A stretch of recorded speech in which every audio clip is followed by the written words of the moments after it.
Hello friends, स्वागत है आप लोग का एनसीईआरटी जोन में। बीपीएससी टीआरई 3.0 के लिए जीएस प्रिपरेशन कर रहे हैं। इसमें मॉडर्न हिस्ट्री कर रहे हैं। एमसीक्यू का ये पार्ट 3 है। पार्ट 1 और 2 डिस्कस कर चुके हैं। यहाँ पे पार्ट 3 है, थंबनेल में आपका पार्ट 3 आ जाएगा।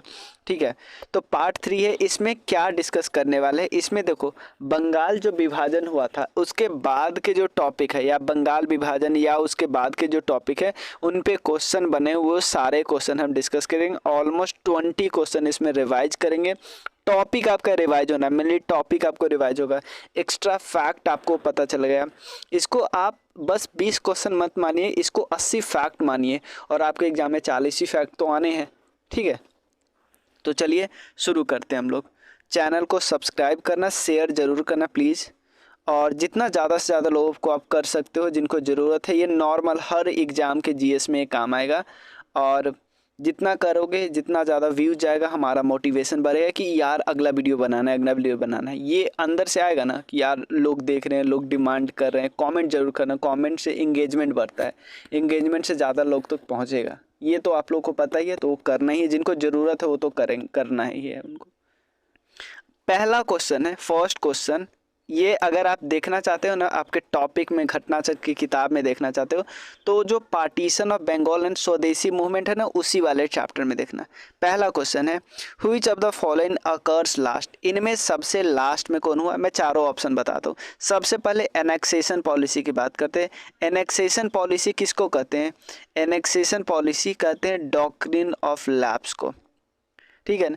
डॉक्ट्रिन ऑफ लैप्स क्या होता है मैं आपको बताता हूँ कि अगर कोई राजा है, किंग है, और उसका अपना कोई बेटा नहीं है ना, रियल हेयर नहीं है ना, तो राज्य अंग्रेज अपने हाथ में ले लेगा।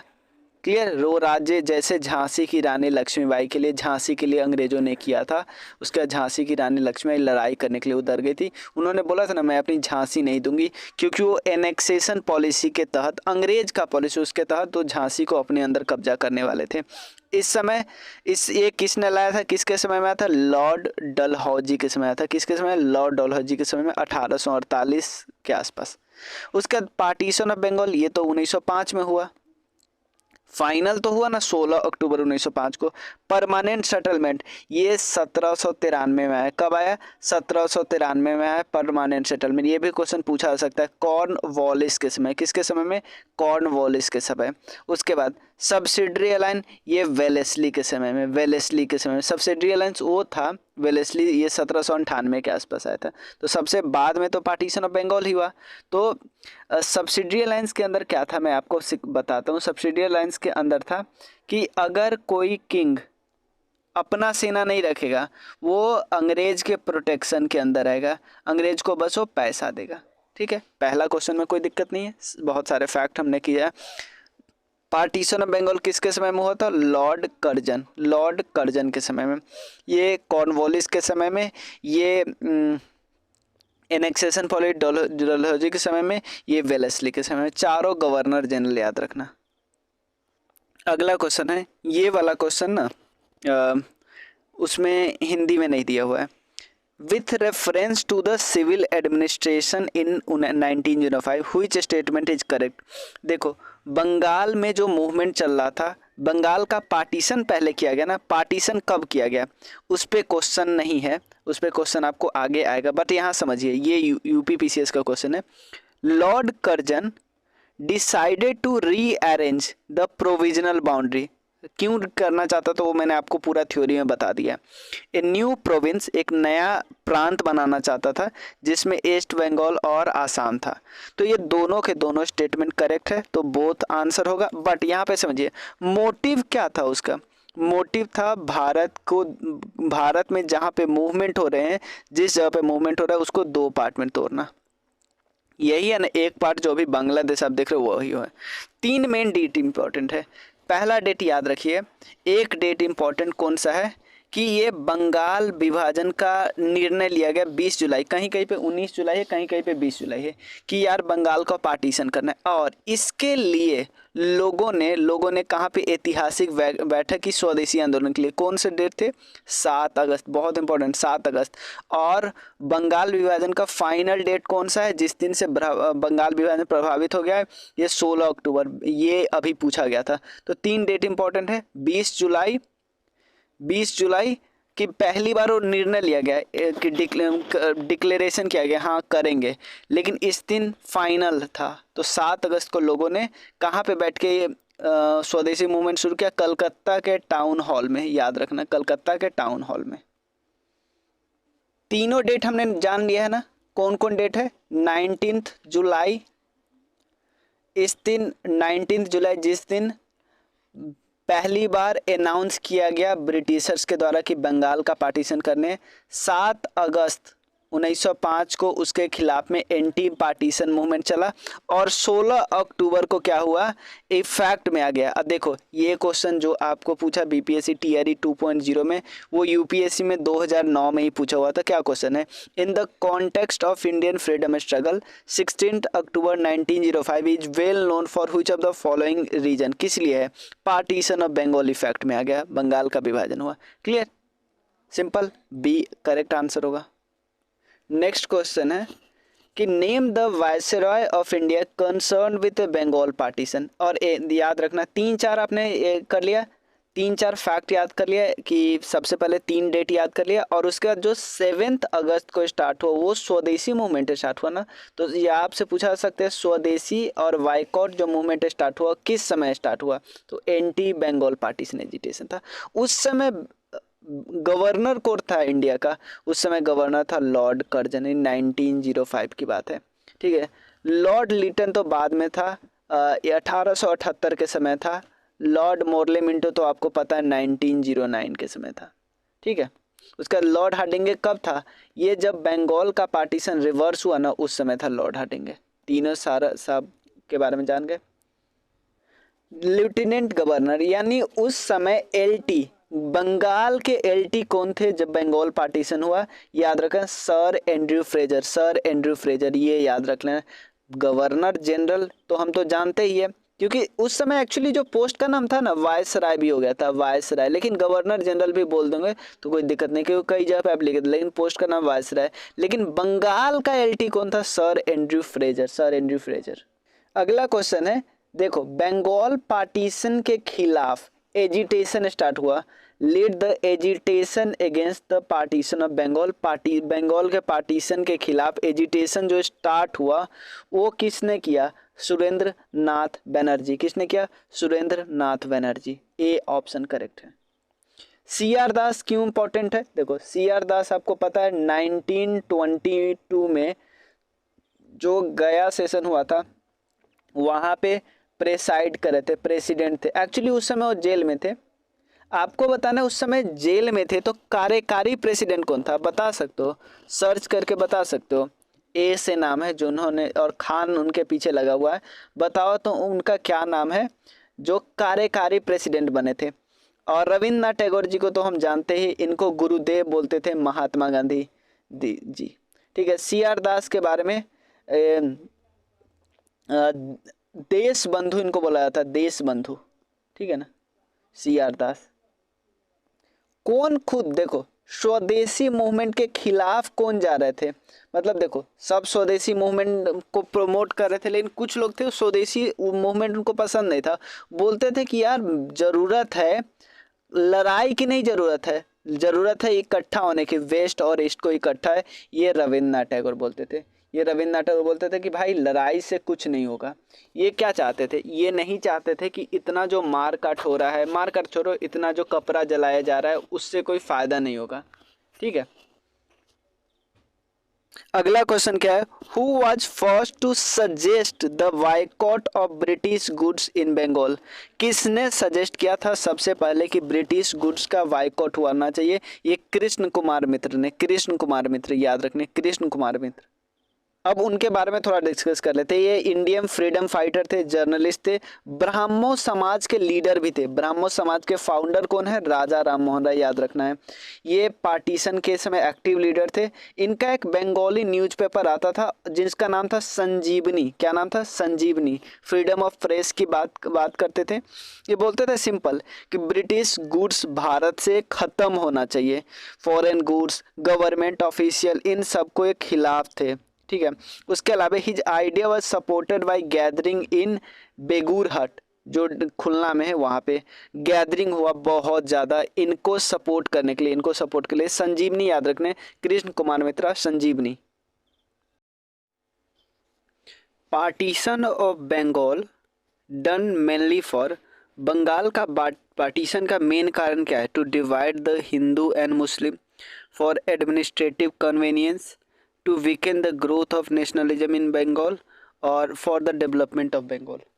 तो देखो, लॉर्ड कर्जन तो बोलता था ना भाई हम तो प्रशासनिक सुविधा के लिए कर रहे हैं, बट मेन मोटिव क्या था? आपको यहाँ आंसर में मेन मोटो लगाना। मेन मोटिव था क्योंकि नेशनलिज्म का सबसे नर्व सेंटर कौन बन के उभरा था? Bengal.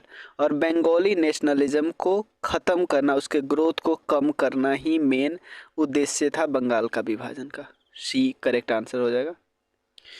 Which of the following programme were launch by the nationalist against the partition of Bengal? कौन कौन से प्रोग्राम चला है? एक तो स्वदेशी, दूसरा बाइकॉट, तीसरा नेशनल एजुकेशन पे फोकस कर रहे थे। नॉन कॉपरेशन तो महात्मा गांधी जी ने 1920 में चलाया। क्लियर? तो ये तीनों चीज़, बाइकॉट, स्वदेशी, और ये सब कब? 1905 में। वो डेट कौन था जो बाइकॉट मूवमेंट चला? 7 अगस्त को। इंपॉर्टेंट, याद रखना, 7 अगस्त को कोलकाता के टाउन हॉल में। कोलकाता के टाउन हॉल में कुछ पॉइंट डिस्कस कर लेते हैं। देखो, 16 अक्टूबर 1905 को जब बंगाल विभाजन हुआ, उस दिन को शोक दिवस के रूप में मनाया गया, और रविन्द्रनाथ टैगोर के सुझाव पे उस दिन राखी दिवस भी मनाया गया। राखी दिवस। टैगोर ने शांति निकेतन के तर्ज पे बंगाल नेशनल कॉलेज की भी स्थापना की, याद रखना है। उसके बाद 1906 में नेशनल एजुकेशन काउंसिल बना, यानी राष्ट्रीय शिक्षा परिषद बना। उसके बाद 1906 में कांग्रेस अधिवेशन हुआ था जिसमें दादा भाई नौरोजी क्या थे? प्रेसिडेंट थे। तो कांग्रेस ने कलकत्ता के अधिवेशन में स्वदेशी आंदोलन पे फोकस किया, बहिष्कार पे फोकस किया, राष्ट्रीय एजुकेशन पे फोकस, नेशनल एजुकेशन और स्वराज पे फोकस किया। यानी जो 4 मेन दिए गए थे, वो कौन 4 पॉइंट दिए गए थे? स्वदेशी, boycott, national education and Swaraj. 1920 के नागपुर अधिवेशन में CR दास ने गांधी जी के असहयोग प्रस्ताव को पेश किया, याद रखिएगा। ठीक है, अगला क्वेश्चन हम डिस्कस करते हैं। अगला क्वेश्चन है with reference to Swadeshi movement. Swadeshi movement को रेफरेंस लेके 2 पॉइंट बोला गया है। पहला, it contributed to the revival of indigenous artisan craft and industry. भाई क्योंकि हम ब्रिटिशर्स वाले को मना कर रहे थे, तो कोई कहीं ना कहीं से तो सामान बिकेगा, तो देसी सामान बिकेगा कि नहीं? तो ये तो करेक्ट होगा, तो स्टेटमेंट करेक्ट होगा, 1 तो करेक्ट होगा ही, तो 1 करेक्ट है, तो ये दोनों तो ऐसे भी आउट हो गए। अब second, the national council of education was establish as a part of Swadeshi movement. अभी तो हमने बताया था, यानी आंसर सी करेक्ट होगा, यानी दोनों। अगला क्वेश्चन है, देखो, बंगाल पार्टीशन लॉर्ड कर्जन के द्वारा किया गया था। आपको बताना है कि लॉर्ड कर्जन के द्वारा पार्टीशन किया गया था, वो ख़त्म कब हुआ? देखो, किंग जॉर्ज 5 आया था, दिल्ली दरबार लगा था, दिल्ली दरबार 1911 में। उस समय कर्जन के जो एक्ट था उसको एब्रोगेट किया था, और जो बंगाल का पार्टीशन था उसको हटा दिया था। याद रखें, सम्राट जॉर्ज 5 आया था। ठीक है, और उस समय याद रखना, उस समय जो वायसराय था वो कौन था? हार्डिंगे। क्या नाम था? हार्डिंगे। और दिल्ली, और जो कैपिटल था भारत का, वो बदल के कोलकाता से क्या कर दिया? दिल्ली कर दिया। याद रखना, दिल्ली कर दिया कैपिटल बाद में 1912 में दिल्ली बना था फॉर्मल रूप से कैपिटल। देखो, स्वदेशी मूवमेंट को मद्रास में किन्होंने प्रचार किया, ये याद रखना, चिदम्बरम पिल्लई। और दिल्ली में किन्होंने किया? दिल्ली वाला अगर आपसे क्वेश्चन पूछा जाए दिल्ली का, याद रखना, सैयद हैदर रजा। सैयद हैदर रजा, दिल्ली वाला सैयद। अगला, which of the following classes were mainly unaffected of the स्वदेशी मूवमेंट। ज़्यादा फर्क नहीं पड़ा, एक तो फार्मर उतना ज़्यादा नहीं थे और मुस्लिम उतना ज़्यादा नहीं थे, तो 2 और 3 करेक्ट आंसर होगा क्योंकि ये उतना नहीं थे। ठीक है, अगला क्वेश्चन है कि Vande Mataram became the theme song of the Indian national movement. Vande Mataram theme song बना था, ये भी स्वदेशी मूवमेंट के समय। With reference to the period of extremist nationalism movement in India, spirit of स्वदेशी, which of the following statement is not correct। कौन सा गलत स्टेटमेंट है? पहला, लियाकत हुसैन लेड द, लियाकत हुसैन ने मुस्लिम पीजेंट को लीड किया बरिसल में, बरिसाल में, क्या है? बरिसाल में। अगला ऑप्शन है इन 1889 स्कीम ऑफ नेशनल एजुकेशन, इसको फॉर्मुलेट किया सतीश चंद्र मुखर्जी ने। उसके बाद बॉम्बे नेशनल कॉलेज की स्थापना 1906 में हुआ और उसके प्रधानाध्यापक कौन थे? अरविंदो घोष। टैगोर ने आत्मशक्ति की उपासना का उपदेश दिया, जिसका मुख्य उद्देश्य था गांव का सामाजिक और आर्थिक पुनरुद्धार करना। तो इसमें से कौन से गलत है? गलत ये स्टेटमेंट है, लियाकत हुसैन ने नहीं किया ऐसा। ठीक है ना, क्लियर? तो हमारा करेक्ट हो, इनकरेक्ट हो गया ए, बाकी सब करेक्ट स्टेटमेंट है। तो बरिसल में किसने किया था? एक्चुअली अश्वनी कुमार दत्ता ने, अश्वनी कुमार दत्ता ने, लियाकत हुसैन नहीं किया था। इवन एक क्वेश्चन ये भी पूछा सकता है, ब्रिटिश जो जर्नलिस्ट थे H.W. नेविंसन, ये किस मूवमेंट से एसोसिएटेड थे? स्वदेशी movement, Swadeshi movement, Swadeshi movement. H.W. Nevinson, H.W. Nevinson. अगला यानी लास्ट क्वेश्चन है, इनमें से किन्होंने who among the following had founded the Indian society of oriental art, Indian society of oriental art को रिवाइव किया ancient art tradition of India को? ये थे अविनेंद्र नाथ टैगोर। क्या थे? अविनेंद्र नाथ टैगोर। ठीक है, याद रखिएगा, ये Indian society of oriental art के फाउंडर थे। तो अगर अगला चैप्टर हम इसी में डिस्कस करें, ये किन के बारे में कहा गया है? देखो, एट ग्रेजुएट, 18 साल में ग्रेजुएट हो गए, professor and associate editor of सुधारक, ध्यान देना एडिटर बन गए थे सुधारक के। उसके बाद सार्वजनिक सभा के सेक्रेटरी बन गए थे, प्रोविंशियल कॉन्फ्रेंस किया था 25 साल के उम्र में, सेक्रेटरी बन गए थे नेशनल कांग्रेस के 29 साल में, और witness before important royal commission at 31, provincial legislator बन गए थे 34 साल में, इंपीरियल लेजिस्लेचर बन गए थे 36 साल में, इंडियन नेशनल कांग्रेस के प्रेसिडेंट बन गए थे 39 साल में। इतने पैट्रियट थे ना, इतने पैट्रियट थे जिनको गांधी जी भी अपना गुरु मानते थे। ये किन के बारे में? अगर ये लास्ट लाइन भी आपको पता है तो यह Gopal Krishna Gokhale, servants of Indian society बनाए थे, सर्वेंट्स ऑफ इंडियन सोसाइटी, याद रखिएगा। एक यहाँ पे याद रखिए, सुधारक के एडिटर भी यही थे, सुधारक के सह संपादक।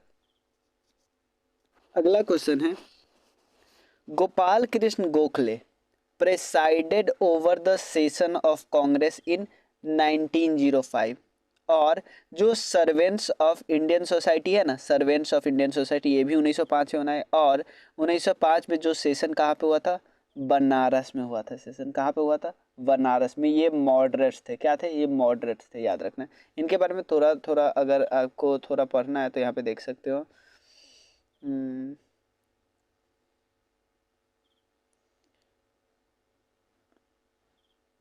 यहाँ पे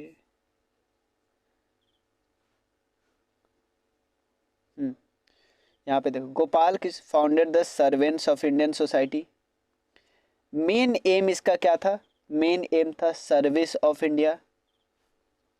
उसके बाद the society give some great social worker जैसे U Srinivasa Shastri, G K. Deodhar, N M. Joshi, Pandit Hridaynath Kunzru, M C. Setalvad, B N. Rao, Anadi Krishna स्वामी, ये सब उस सोसाइटी के मेंबर थे। क्लियर? एक चीज़ और याद रखिए, बाल गंगाधर तिलक कभी भी किसी सेशन के प्रेसिडेंट नहीं रहे। याद रखिए, लाल बाल पाल में सिर्फ लाला लाजपत राय रहे थे 1920 के स्पेशल सेशन में। अगला क्वेश्चन है 1906 में सेशन कहाँ पे हुआ था। ये तो पहले क्वेश्चन में ही दिया है कि ये सेशन हुआ था भाई कलकत्ता में। इसके प्रेसिडेंट कौन थे? दादा भाई नौरोजी इसके प्रेसिडेंट थे। कौन थे? दादा भाई नौरोजी। इसी सेशन में जो समझो ना नरम दल और गरम दल बिल्कुल बिखर गए थे, यही वो सेशन है जिसमें नरम दल और गरम दल का बिखराव नहीं हुआ, बच गया, नरम दल और गरम दल बच गया। दादा भाई नौरोजी को हम क्या बोलते हैं? Grand old man of India बोला जाता है, grand old man of India, याद रखना ग्रैंड ओल्ड। एक किताब है उनकी poverty and un British rule of India, किताब आया 1901 में, poverty and un British rule of India. अगर आपसे पूछा जाएगा स्वराज वर्ड, देखो स्वराज वर्ड जो सबसे पहले ना यूज किया था दयानंद सरस्वती ने, दयानंद सरस्वती ने स्वराज वर्ड, ठीक है ना, स्वराज वर्ड शब्द, ठीक है, बट स्वराज वर्ड तो दयानंद सरस्वती, बट स्वराज के बारे में किस लीडर ने बहुत फेमसली बात किया था? वो थे बाल गंगाधर तिलक। लेकिन फिर जो सेशन में सबसे पहले किस सेशन में बात हुई? वो 1905 के बनारस सेशन में। लेकिन 1906 वाले सेशन में स्वराज वर्ड पास हो गया। स्वराज का मतलब है सेल्फ गवर्नमेंट, स्वराज शब्द यानी स्वराज जो थ्योरी था वो पास हो गया। तो सबसे पहले स्वराज वर्ड दयानंद सरस्वती ने बोली थी, उसके बाद बाल गंगाधर तिलक ने, और उन्होंने एक स्टेटमेंट भी दिया था Swaraj is my birth right. वैसे वो स्टेटमेंट उन्होंने 1916 के सेशन में दिया था, लेकिन उससे पहले भी वो स्वराज स्वराज बहुत बोलते थे, ठीक है। स्वराज का मतलब है टू सिक्योर सेल्फ रूल, ठीक है। और स्वराज को नेशनल डिमांड पे पहली बार किसने लगाया? दादा भाई नौरोजी, और उस सेशन में पास भी हुआ, वो कलकत्ता सेशन था, ठीक है ना, कलकत्ता सेशन था, याद रखना। देखो दादा भाई नौरोजी को हम क्या बोलते हैं? एक और नाम से बुलाया जाता है, उनको unofficial brand ambassador of India बोला जाता है। क्या है? Unofficial ambassador of India, unofficial ambassador of India, इस पे क्वेश्चन आया था, एम्बेसडर ऑफ इंडिया क्यों? क्योंकि वहाँ पे पता है एमपी बन चुके थे, मेंबर ऑफ पार्लियामेंट। तो आप बोलो किस पार्टी से? पार्टी का नाम है लिबरल पार्टी। कौन से पार्टी? लिबरल पार्टी, ठीक है। अब एक चीज़, इनको grand old man of India बोला था, ये भी तो पता होना चाहिए आपको, ठीक है। चलिए अब अगला क्वेश्चन हम लोग करते हैं। कई सारे स्टेटमेंट के बारे में डिस्कस कर लिए ना, कौन सा स्टेटमेंट इन्होंने दिया था? देखिए, which one of the following statement is not correct about Dadabhai Naoroji. पहला statement, he wrote a book poverty and un British rule of India, तो सही है, ठीक है, ये सही है। अगला statement, he worked as a professor of Gujarat in university of college London, रहने देते। He led the foundation of women education in Bombay. He was elected as a member of British parliament in the ticket of conservative. अभी तो मैंने बताया भाई liberal party. तो ये तीन इन्फॉर्मेशन को हम याद कर लेते। पहले poverty and un British rule of India 1901 में, ये प्रोफेसर ऑफ गुजराती थे in the university of college जो कि लंदन में। उसके बाद वुमेन एजुकेशन के लिए इन्होंने फाउंडेशन स्टोन डाला बॉम्बे में। तो ये तीनों करेक्ट है, बट ये इनकरेक्ट है और आपसे इनकरेक्ट ही पूछा जा रहा है, तो आंसर डी हो जाएगा। चलिए अब हम दादा भाई नौरोजी के बारे में कुछ और पॉइंट डिस्कस कर लेते, याद करते हैं यहाँ पे। इसमें से भी दादा भाई नौरोजी के बारे में कौन सा इनकरेक्ट स्टेटमेंट है? अब देखो, आपको पता होगा कि ये 3 बार प्रेसिडेंट बन चुके हैं। 3 बार कौन कौन समय में? एक बारी 1886, फिर 93 1906, तो 3 बार हो गया। तो यही तो गलत है। आप देखिए और क्या क्या लिखे है, he was first Indian to be appointed as a professor of mathematics and physics in Elphinstone college of Bombay, ठीक है, पहला इंडियन थे। मेंबर ऑफ ब्रिटिश पार्लियामेंट चुने गए थे लिबरल पार्टी से। गुजराती जर्नल लिखा, इन्हों राष्ट्र गुफ्तार लिखा था। तो ये यही पे ना लिबरल पार्टी 1892 में, उदारवादी पार्टी, ठीक है। तो ये इनकरेक्ट स्टेटमेंट हुआ। अब मैं दादा भाई नौरोजी के बारे में 2 लोगों ने बहुत अच्छी बातें बोली थी, वो 2 लोगों के बारे में डिस्कस करते हैं, क्योंकि आपको पता है बोला हुआ स्टेटमेंट आ जाता है। जैसे स्लेवरी वाला बोला था जवाहरलाल नेहरू ने, तो आ गया था ना। यहाँ पे देखो, CW चिंतामणि, ठीक है, यहाँ पे देखो CW चिंतामणि इंडियन एडिटर थे, जर्नलिस्ट थे, लिबरल पॉलिटिशियन थे। इन्होंने दादा भाई नौरोजी के बारे में क्या कहा है कि हमने बहुत सारे इंटेलिजेंट और सेल्फलेस लीडर देखे हैं, लेकिन मतलब बहुत इंडिया को सपोर्ट किया, बट दादा भाई नौरोजी की तरह कोई नहीं था। उसके अलावा गोखले क्या बोलते थे, गोखले साहब, कि if there is a God somewhere he is Dadabhai Naoroji. अगर कहीं पे भगवान है हमारे सामने तो दादा भाई नौरोजी है। इंडियन नेशनल कांग्रेस का जो पार्टीशन हुआ था, at which session the Indian national Congress divided into two group, नरम दल एंड गरम दल। ये था सूरत, नाम से ही पता चलता, सूरत स्प्लिट हम लोग सुनते हैं ना। सूरत का अधिवेशन कहाँ पे हुआ था, 1907 पे। फिर जाके मिला कब, 1916 के लखनऊ मर्जर में, लखनऊ में जाके मिल गया। लखनऊ में इनके साथ पता है कौन मिला, मुस्लिम लीग भी तो लखनऊ में मिला, जिसको हम लखनऊ पैक्ट बोलते हैं, और होम रूल लीग जो था वो भी मिला। तो लखनऊ जो मर्जर हुआ उसमें अहम रोल था तिलक साहब का और एनी बेसेंट का, बहुत इंपॉर्टेंट रोल था उनका। उसके अलावा 1907 का जो सेशन था ना, उसके लीडर कौन थे, उसके लीडर थे आर बी घोष। क्या थे, RB घोष, याद रखिएगा। मतलब प्रेसिडेंट यहाँ पे देख रहे हो ना, मैं थोड़ा सा कर देता हूँ। Rash Behari Ghosh succeeded to become a president, ठीक है ना। और 4 रिजोल्यूशन इस बार लाए गए, स्वदेशी, बाइकॉट, नेशनल एजुकेशन और सेल्फ रूल, ठीक है ना। एक्सट्रीमिस्ट चाहते थे ना कि पूरे इंडिया में लागू हो, लेकिन जो मॉडरेट चाहते थे वो बोलते थे नहीं, बंगाल तक ही रहने देते हैं। तो 20-21 हो गया ना। चलिए अगला क्वेश्चन हम लोग डिस्कस करते हैं। अगला क्वेश्चन है, देखो 4 resolution were passed at the famous Calcutta session 1906 में। Question either rejection of 4 resolution become the cause of a split.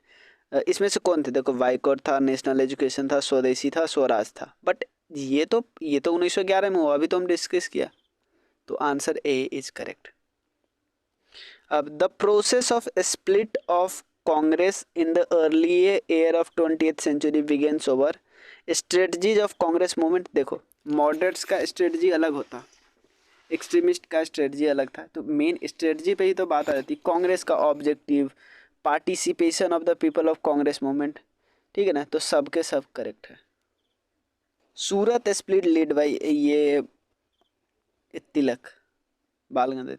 ये लास्ट क्वेश्चन है, what is the main reason for the split of Indian national Congress at Surat in 1907। देखो introduction of communalism in Indian politics by lord Minto. ये लाया भी तो 1909 में ना लाया, तो ये तो आंसर गलत है। और Aurobindo Ghosh inability to be elected as a president of Indian national Congress, नहीं, ये तो बनना ही नहीं चाहते, तिलक बनना चाहते थे। मुस्लिम लीग ये 1906 में ऑलरेडी बन चुका था। Extremist lack of faith in the capacity of moderate to negotiate with British government. Garam Dal को लगता था कि यार नरम दल लायके नहीं है अंग्रेज से बात करने के, ये एक कारण है स्प्लिट का, ठीक है ना। तो आंसर बी करेक्ट होगा, ठीक है। इतना रहने देते हैं, नेक्स्ट वीडियो में हम बाकी पार्ट डिस्कस करेंगे। Thank you so much.